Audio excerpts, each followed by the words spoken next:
Hello, I'm Refashionista Sheri, and welcome to day 24 of my 30 Days of Refashions for September.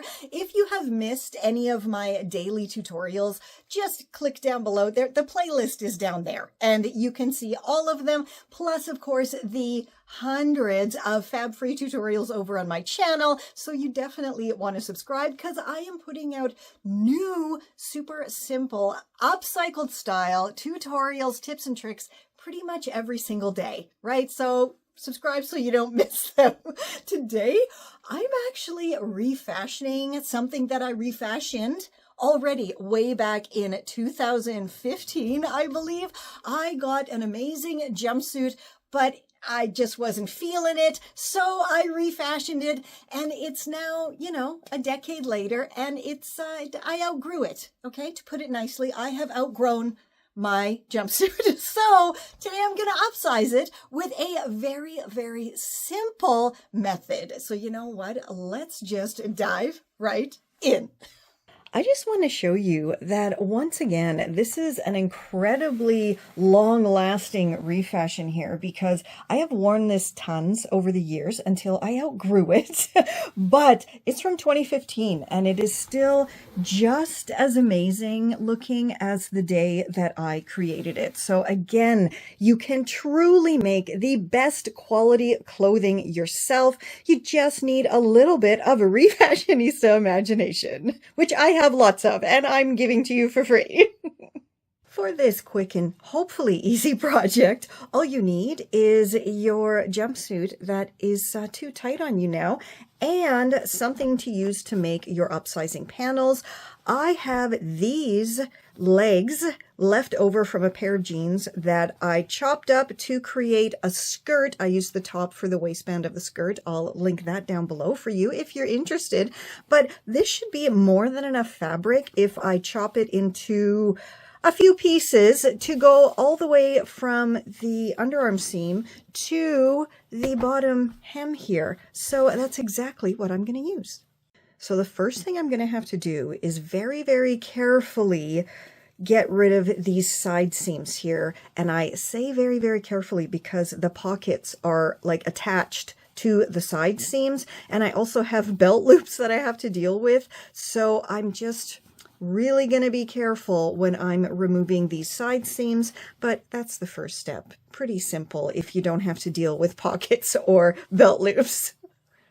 As always, this video is sponsored by you because when you type the word of the video in a comment below, it convinces the algorithm that this video should be shared, which then encourages others to use what they have to make what they want. And the word of this video is jump up. Now that those sides are open, we can create our side panels from the denim legs here. And it's so simple. You just want to eyeball the general size that you need and then cut them to that size. Okay, so I have my wonderful upsizing side panels chopped to size, stitched together so they're the right length. And you can see, I think you can see, I did a straight stitch and a tight zigzag, and then I chopped off that little bit of excess with my pinking shears because I don't have a fancy serger, and this is the quickest, easiest, and best method that I can use to make sure it's not going to fray. And it's worked for years, so I don't think I need to change it or buy an expensive fancy serger that I can't afford anyway. Okay, let's get these into the jumpsuit. So before I pop this upsizing side panel into my jumpsuit, I did a nice clean hem on the edge that will be my new underarm area because I definitely don't want it to fray there. How uncomfortable would that be?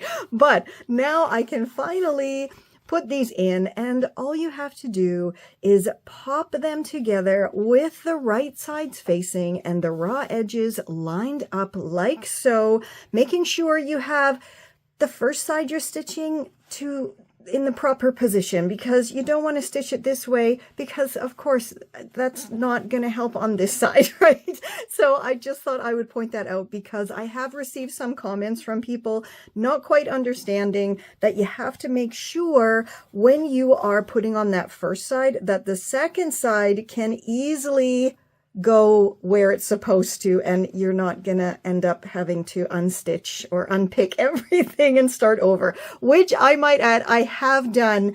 If you ever watched my Upsizing Trousers tutorial from a few years ago. Anyway, let's go stitch this on and then repeat with all the other remaining sides. My side panels are successfully in, and you can see that once again I did a straight stitch, a zigzag, and then trimmed off the edge a little bit here with my pinking shears, because this denim was kind of super fraying, but you can see now it's not fraying anymore. So let's flip it into our right side out and see what it looks like. That looks absolutely awesome. I was a bit concerned about the pockets because I had to kind of hold this part open underneath while I was stitching this part on from the inside, but look, it actually worked, and I still have my lovely finished pocket edge here, no problem at all. So now I can just finish off the cuffs, just snip it and give it a nice clean hem, and then we're gonna try it on and style it up. Your favorites can be made to fit again, and you see how easy it is. I actually have a whole playlist over on my channel for upsizing tutorials. I also have downsizing and everything in between, but we're talking about upsizing right now, right? And there's tutorials there for jumpsuits like we did today, trousers, pants, skirts, tops, you name it, dresses, it is all in there. So I highly recommend subscribing so you never miss one of my awesomely easy refashionista tutorials. And you can also join my channel, because from next month I shall be doing members only tutorials twice a month. So link will be down below. Check out the membership, see which one that you want to join, and I shall see you very, very soon, because we got a brand new tutorial coming right at you tomorrow. Until then, stay safe, stay well, and I'll catch ya on the zigzag. I was going the wrong way. This is Confessions of a Refashionista.